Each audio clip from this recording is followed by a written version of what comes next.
Hello all, ఈరోజు ఆవిరి కుడుము ఎలా ప్రిపేర్ చేసుకోవాలో చూద్దాం. ముందుగా 1 గ్లాస్ మినపప్పుకి పావు గ్లాసు రైస్ తీసుకోవాలి. మంచిగా క్లీన్ చేసుకొని 8 అవర్స్ వరకు సోక్ చేసుకోవాలి.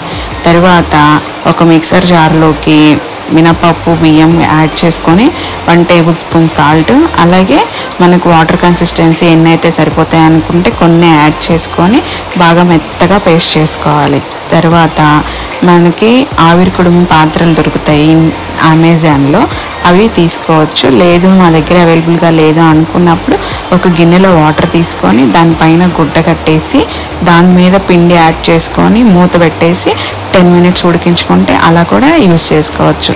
సో నా దగ్గర ఆవిరి కుడుము పాత్ర అవైలబుల్గా ఉంది కాబట్టి దాంట్లో వాటర్ యాడ్ చేసుకొని ఒక కాటన్ క్లాత్ దానికి కట్ చేసుకొని దాంట్లో పిండి యాడ్ చేసుకొని 10 మినిట్స్ వరకు బాయిల్ చేసుకోవాలి. తర్వాత ఆ గుడ్డ అనేది తీసేసి బయటికి తీస్తే ఎంతో టేస్టీగా బాగా ఈ సమ్మర్కి ఎంతో బాగుంటుంది. So please subscribe to our channel. Thank you all. Bye bye.